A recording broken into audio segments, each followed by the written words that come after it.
सकता है आप लोग 65-70 के भी न हुए हों, और इसीलिए मैं ये मान के चलता हूं कि आप सब मेरे सब साथी हैं, हम साथी हैं। आप लोगों की आयु 60 वर्ष हुई इससे पहले आप निश्चित रूप से एक परिवार का पालन पोषण जब कर रहे थे तो आपके ऊपर जिम्मेवारियां थी, आप निभा रहे थे। जैसे ही आप 60 वर्ष के हुए हैं तो निश्चित रूप से मन में कुछ तकलीफों का एहसास भी होना शुरू हो जाता है। आपका अपना परिवार है, बेटे बेटियां, बहुएं हैं, दामाद हैं, भाई बहन हैं, वो एक परिवार है। लेकिन जब मैं आप सबको देखता हूं तो मुझे भी आभास होता है कि मैं भी एक परिवार रखता हूं, लेकिन मैंने अपने उस छोटे दायरे में कभी परिवार को नहीं माना। मैंने माना है कि पूरे हरियाणा की जनता, 2,87,00,000 लोग, लगभग 72 लाख परिवार, ये सब मेरा परिवार है। और इस नाते से आप मेरे परिवार के साथी हैं, मेरे भाई बहन हैं। अब आपकी तकलीफ जब बढ़ती है तो उस तकलीफ को मैं भी महसूस करता हूं कि किस प्रकार की तकलीफें 60 वर्ष की आयु के बाद हो जाती हैं। इन तकलीफों को दूर करने के लिए हमने एक प्रोग्राम तो बहुत शुरू किए हैं, परिवार के नाते भी, व्यक्ति के नाते भी। साथ ही एक बात जो हमको सबको स्मरण है कि कुछ वर्ष पहले हरियाणा के अंदर ऐसे परिवारों के लिए, ऐसे व्यक्तियों के लिए जिनकी आयु 60 वर्ष से ऊपर हो जाती है, उनको एक सम्मान निधि के नाते भी योजना शुरू की थी।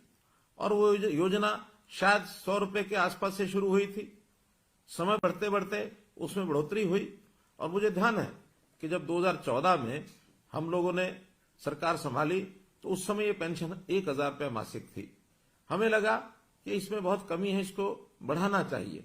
लगातार हर वर्ष 200 रुपये, 250 रुपये, 200 रुपये, इस नाते से बढ़ाते बढ़ाते, और अभी 1 अप्रैल अगला जो 2023 का महीना शुरू होने वाला है, उस समय ये हमारी जो पेंशन है, जो सम्मान निधि है, ये 2,750 रुपये हो जाएगी। कहाँ 1,000 रुपया, कहाँ 2,750 रुपया। अब इस नाते से हम अपने प्रदेश के लगभग 18.5 लाख बुजुर्गों को ये हर महीने राशि पहुंचाते हैं। 460 करोड़ रुपए से ऊपर ये राशि हर महीने पहुंचती है। जब ये क्रम चलता हुआ हमने वर्षों तक देखा, एक बात और ध्यान में आई कि ऐसे सब बुजुर्गों को अपनी जब 60 वर्ष होने के बाद नई पेंशन बनानी पड़ती है तो उनको दफ्तरों के चक्कर काटने पड़ते हैं, दरखास्त लेकर के अपनी दस्तावेजों की फाइल बनानी पड़ती है, और फिर धक्के खा खा करके भी उनकी महीनों वर्षों तक पेंशन ही नहीं बनती है। कभी उनका सिफारिशी कोई नहीं मिलता उनको। बहुत से लोग बीच में एजेंट खड़े हो जाते हैं। उस नाते से एक तकलीफें, एक धक्के जो खाने पड़ते थे, ये एहसास जब हमको हुआ तो हमें लगा कि ये बहुत ही एक अन्यायपूर्ण एक व्यवस्था है, इसको बदलना चाहिए। हमने इसमें बदल करके जब परिवार पहचान पत्र बनाया और हर परिवार का डाटा ये हमारे पास आ गया, तो उस परिवार के डाटा के अंतर्गत हमको पता लगा कि कितने ऐसे व्यक्ति हैं जो कब 60 वर्ष के होने वाले हैं, आयु के हिसाब से उसकी जानकारी हमें तुरंत मिलने लग गई। अब 2 ही कंडीशन है किसी भी बुजुर्ग की वो पेंशन शुरू हो, या तो व्यक्ति 60 वर्ष का हो गया है, और या फिर जो 60 वर्ष का हुआ है वो दोनों पति पत्नी की आय ये 2 लाख रुपए से कम होनी चाहिए। जब ये 2 लाख रुपए की बात आई तभी भी ध्यान में आया कि यार 2 लाख रुपए कम नहीं है, हमें लगा 2 लाख रुपया ये कम है। तो इस अगले महीने से हमने इस आय को भी बढ़ा करके 2 से 3 लाख रुपया कर दिया है, और इस 3 लाख के करने के बाद बहुत से लोग इसमें नए और जुड़ गए हैं। तब ये भी व्यवस्था बनाई कि जिस महीने में 60 वर्ष का व्यक्ति हो जाए उसको तुरंत अगले महीने से अपने आप पेंशन शुरू हो जाए। मात्र एक कागज पर आपको साइन करना होगा। कोई भी सरकारी कर्मचारी आपके यहाँ आपकी सहमति लेगा, क्योंकि सहमति लेनी भी आवश्यक है। बहुत लोगों ने ऐसे भी जो हमको मिले हैं जिन्होंने कहा था शुरू में जब व्यवस्था शुरू हुई कि हमको तो पेंशन की जरूरत नहीं है, इसलिए हम कहेंगे तो ही तो पेंशन देनी होगी। इस नाते से हमको ये भी लगा कि ऐसे बहुत से लोग हैं जो शायद ऐसे अवस्था के बाद भी उनको लगता है कि इस पेंशन का सरकार के ऊपर बोझ न डाला जाए, तो अपनी असहमति भी प्रकट करते हैं। उसी में से व्यवस्था निकली कि एक बार 60 वर्ष का होते ही एक सहमति पत्र पर हस्ताक्षर जरूर लेने चाहिए। तो हमने लेने शुरू किए हैं। 1 ही महीने के अंदर अंदर वो सहमति पत्र के साइन भी हम कराते हैं, और उसके बाद उन लोगों से जो सहमति पत्र देते हैं अपने आप ही, और ये जो पेंशन है ये जाना शुरू हो जाता है। हमने लगभग 6 महीने पहले इस व्यवस्था को शुरू किया था और इन 6 महीनों में 16,500 लोगों को और ऑटोमेटिकली अपने आप पेंशन मिली। तो ऐसे जो 16,500 लोग हैं, आज मैं उन सब 16,500 लोगों से उनके साथ टेलीफोन का संपर्क करके और ये बातचीत कर रहा हूं। निश्चित रूप से आपके मैं अनुभव भी बाद में सुनना चाहूंगा कि इस ऑटोमेटिक पेंशन बनने में कहीं आपको कोई कठिनाई तो नहीं आई है। मेरा पूरा विश्वास है कि ये कठिनाई नहीं आई होगी। अगर कोई आई भी होगी तो इसको हम तुरंत जो है दुरुस्त भी करेंगे, ठीक भी करेंगे। अब ये तो ऑटोमेटिक पेंशन बनने की बात है, लेकिन हम लोगों ने इस पेंशन को जो पहले से बनी हुई है उसमें भी लगभग 18.5 लाख परिवार जो मैंने बताए हैं उनको हम ये पेंशन दे रहे हैं।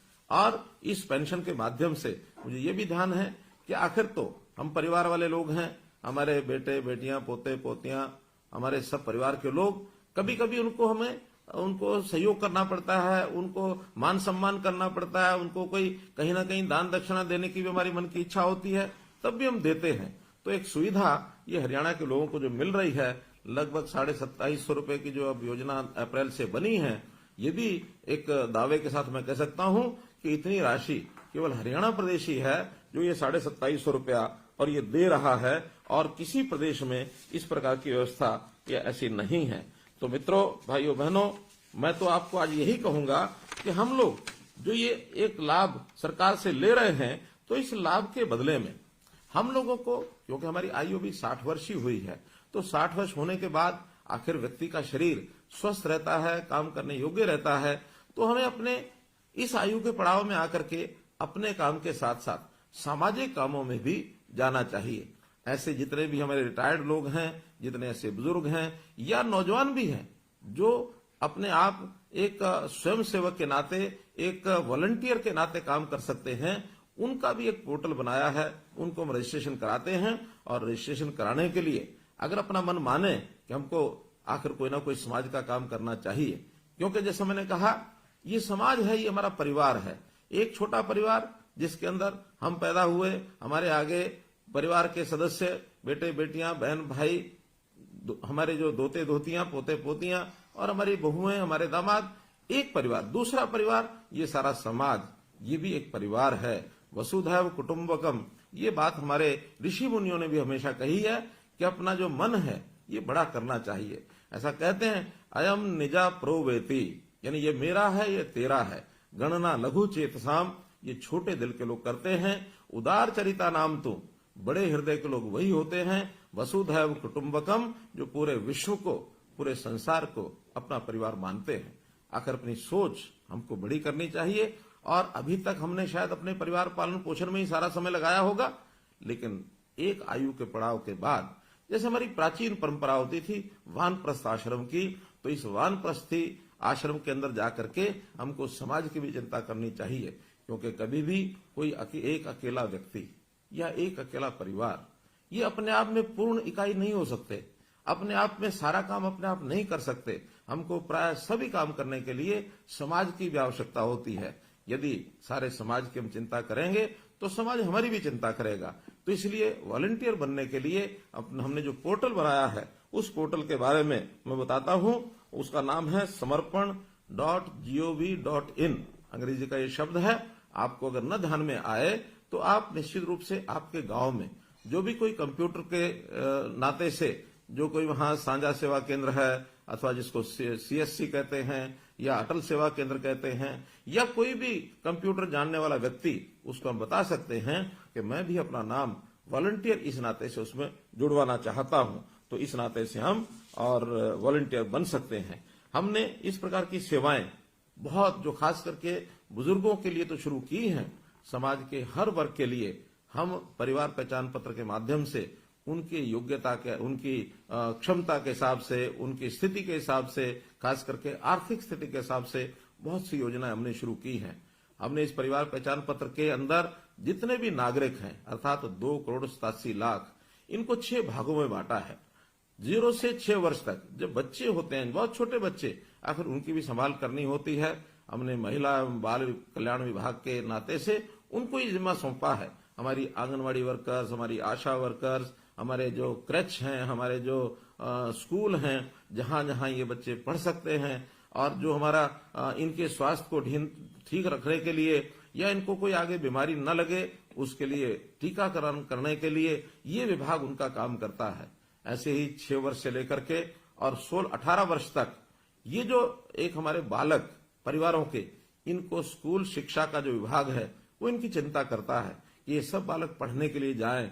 कोई बच्चा ऐसा तो नहीं है जो किसी स्कूल में पढ़ नहीं रहा है, घर में ही रहता है, या उसको कोई स्वभाव के नाते से कोई कहीं गलत आदत तो नहीं लग गई है। तो हर बच्चे की संभाल करना ये इस विभाग के जिम्मे रहेगा। 18 से लेकर के 25 वर्ष तक हमारा जो उच्चतर शिक्षा विभाग है, जो उच्चतर शिक्षा में चाहे हमारी यूनिवर्सिटीज हैं, चाहे हमारे कॉलेजेस हैं, ये जो विभाग इन 18 से 25 वर्ष वालों की चिंता करेगा।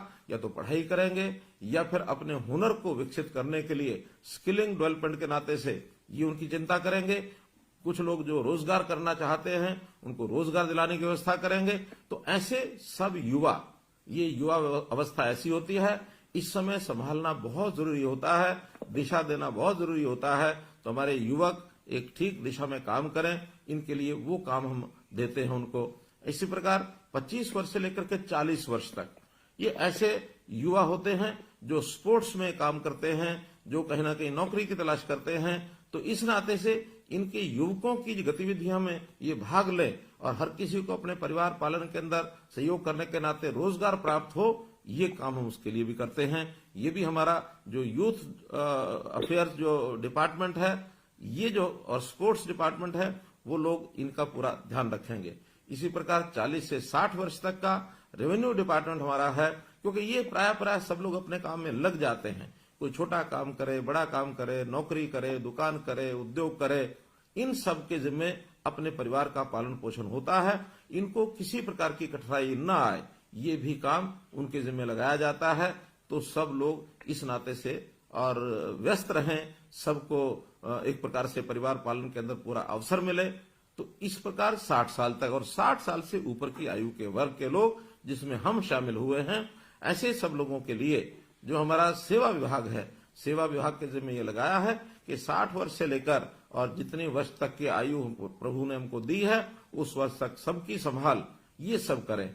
विशेष तौर पर इन सब वर्गों के लिए स्वास्थ्य का विषय ऐसा है जो हर किसी के ऊपर लागू होता है कि स्वास्थ्य ठीक रहे, व्यक्ति स्वस्थ रहे, तंदुरुस्त रहे, और अगर कहीं अस्वस्थ होता, बीमार होता है तो उसका इलाज ठीक हो जाए।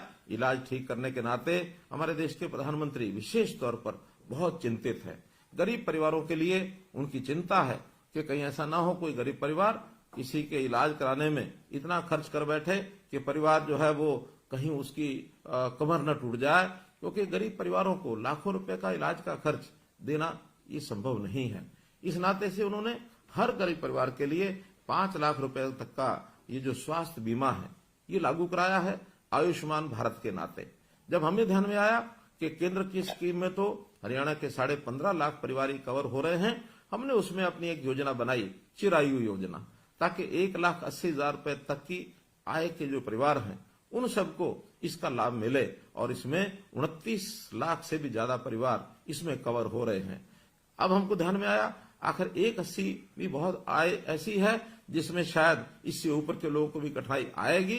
तो इस वर्ष के बजट में हमने इस आय को बढ़ा करके 3 लाख रुपया प्रति परिवार ये आय रख करके और थोड़े से पैसे लेकर, थोड़े पैसे यानी 125 रुपया महीना अर्थात 1500 रुपया साल, इतना पैसा लेकर के भी उनकी जो स्वास्थ्य बीमा योजना उनको भी इसको ऑफर किया है ताकि वो इसको ले सके और परिवार के इस खर्च को बचा सके। अब ऐसे ही हमारे जो बुजुर्गों की स्थिति है, बुजुर्गों में एक वर्ग ऐसा है मित्रों जिनकी आयु 80 वर्ष से भी ऊपर हो गई है। तो इस 80 वर्ष से ऊपर के आयु के जो लोग हैं उनकी विशेष चिंता हमको करनी होती है। तो हमने अपने जितने भी वॉलंटियर्स हैं इनके जिम्मे ये लगाया है। वॉलंटियर्स वो जनता में से भी आते हैं और हमारे सरकारी कर्मचारी वो भी वॉलंटियर्स बन सकते हैं। हजारों की संख्या में ऐसे सरकारी कर्मचारी वॉलंटियर बने हैं। बल्कि मैं अपील करता हूं कि आप भी उनको ये कहें, जो हमारे सरकारी कर्मचारी आपके परिवारों के लोग हैं उनको कहें कि वॉलंटियर बनकर के ऐसे बुजुर्ग जिनकी आयु 80 साल से ऊपर हो गई है, इनकी देखभाल करने के लिए कम से कम और कुछ ना करें, महीने में एक बार जाकर उनका हालचाल पूछें। कोई अस्वस्थ है, कहीं किसी की परिवार के अंदर स्थिति ऐसी तो नहीं है कि परिवार में कोई देखभाल नहीं करता है, कोई अकेला तो नहीं रहता है, उसके कुशल क्षेम, उसकी बीमारी, उसका खान पान, उसको आवश्यकताएं जितनी होती हैं उसकी पूरी हो रही हैं कि नहीं हो रही हैं। क्योंकि ये भी लगभग 2.25 लाख परिवार ऐसे हैं, लोग ऐसे हैं जो 80 वर्ष से ऊपर हैं।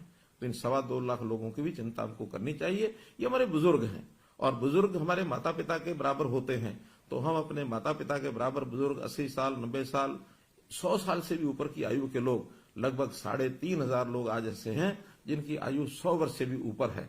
तो एक बहुत बड़ा ऐसा वर्ग है जिन्होंने सारा जीवन, चाहे अपने परिवार को पालते हुए भी जो सेवा की है समाज की, एक बहुत बड़ी सेवा है। तो हम आज उन बुजुर्गों को जरूर देखभाल करें। सरकार ने एक योजना बनाई है ऐसे बुजुर्ग जो अकेले रहते हैं, क्योंकि ये भी एक बड़ी संख्या है जो आज ध्यान में आता है कि 80 साल से ऊपर की उम्र है और अकेले रहते हैं। ये संख्या भी कम नहीं है। ये संख्या लगभग जो मेरी जानकारी है, ये लगभग 28,000 लोग ऐसे हैं जो अकेले रहते हैं और जिनकी आय वो लगभग 1,80,000 रुपए तक है। तो इनकी भी चिंता हमको सबको करनी है। तो ऐसे परिवारों को जो अकेले अकेले हैं, उनका बहुत मुश्किल है उनको अपने जीवन यापन करना, उनको परिवार की सहायता नहीं मिल रही है, या कई बार पारिवारिक छोटे मोटे विवाद होते हैं, उसके कारण से माता पिता को कई बार बच्चे भी दूर कर देते हैं, जो एक बहुत अच्छी बात नहीं है। बहुत इसको हमको संभालने की आवश्यकता है कि जिस परिवार को पाला पोसा बुजुर्ग ने, वो बच्चे उन परिवारों बुजुर्गों की जरूर उसकी देखभाल रखें, उनकी चिंता करें। आखिर उन्होंने आज तक हमको पाला है, आज जरूरत उनकी आवश्यकता है उनको सहायता करने की, तो हम सहायता करेंगे। एक वर्ग ऐसा हमको ध्यान में आया कि आयु भी 80 वर्ष से ऊपर है, अकेले रहते हैं और उनकी अपनी इनकम हमारे डाटा के हिसाब से 25,000 रुपए से कम है। ऐसे भी 3600 लोग हैं। अब ये 3600 लोगों की हालत क्या होती होगी? जब हमने इसका विचार किया तो हमने घोषणा की है कि अभी अप्रैल से इन सब लोगों के लिए जो वृद्ध आश्रय स्थल, सेवा आश्रम, वरिष्ठ नागरिक सेवा आश्रम, इन सेवा आश्रमों में उनको हम कहेंगे कि जाकर के वो वहां रहें, ताकि उनकी अपनी व्यक्तिगत कोई भी आवश्यकता है, चाहे वो बीमारी की है, चाहे उनके रहन सहन की, खाने पीने की, चाहे रहने के स्थान की, चाहे कपड़ों की, कोई भी आवश्यकता वो उनकी हम पूरी करेंगे। और ये सरकार की व्यवस्था में सब रहें, ताकि अगर वो सहमत होंगे उन सबको हम इन सेवा आश्रमों में रखेंगे। तो इस प्रकार मेरा तो आप लोगों से यही है कि हम लोग इन सब चीजों को समझते हुए, हम सामाजिक प्राणी हैं, तो समाज के नाते से हम लोग इन विषयों के ऊपर आगे बढ़ें। एक विषय जरूर मैं ध्यान कराना चाहूंगा कि बहुत लोग ऐसे भी हैं छोटे मोटे लालच के कारण से, कई बार तो वो परिवार के अंदर रहते हैं, फिर भी उनको लगता है शायद अलग फैमिली, अलग परिवार, इसका हम रजिस्ट्रेशन कराएंगे तो कोई लाभ हो सकता है, और उस छोटे लाभ के कारण से वो अपना रजिस्ट्रेशन अलग से करा लेते हैं। अब बड़ी हैरानी की बात है कि हमारे यहाँ अलग सिंगल फैमिली मेंबर जो परिवार जो ऐसे गिने हैं, वो लगभग 28,000 जैसे मैंने बताया है। ये 28,000 लोग 80 वर्ष से ऊपर के हैं जिन्होंने सिंगल फैमिली मेंबर अपने को कराया है। और जो सब मेंबर्स को लगा लिया जाए, यानी सिंगल मेंबर फैमिली आयु का ध्यान न रखे, तो ये लगभग 2.5 लाख से भी ऊपर हैं। तो इन सब लोगों को भी जरूर ध्यान करना चाहिए कि अगर हम सिंगल मेंबर फैमिली हैं, हमारी कोई और सहायता नहीं करता, हम अकेले रहते हैं किन्हीं भी कारणों से, तब तो ठीक है। अन्यथा परिवार में रहते हुए सिंगल मेंबर फैमिली इसका रजिस्ट्रेशन न कराएं, क्योंकि इनकी सबकी जांच तो होती ही है। आखिर कोई भी काम बिना जांच के वो आगे बढ़ने वाला नहीं है, इसलिए उस जांच करके ही हम चीजों को आगे बढ़ाएंगे। और कहीं ऐसा न हो कि आज अपने आप को आपने सिंगल मेंबर फैमिली रजिस्टर कराया है और कल को जांच में बात सत्य न पाई जाए, हमारा मेंबरशिप परिवार की वो समाप्त होकर के हमको वापस उसी मेंबर में जाना पड़े। ये कोई अच्छी बात नहीं है।